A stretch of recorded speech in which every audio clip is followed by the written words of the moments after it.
పగిలే రాళ్ళని పునాది చేసి ఎదగాలని, తరిమే వాళ్ళని హితులుగా తలచి ముందుకెళ్ళాలని,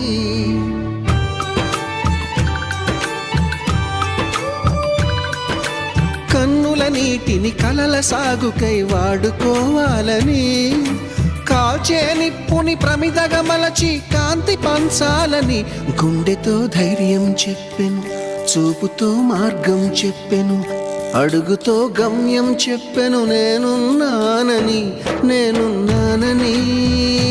నీకేం కాదని, నిన్నటి రాతని మార్చేస్తానని.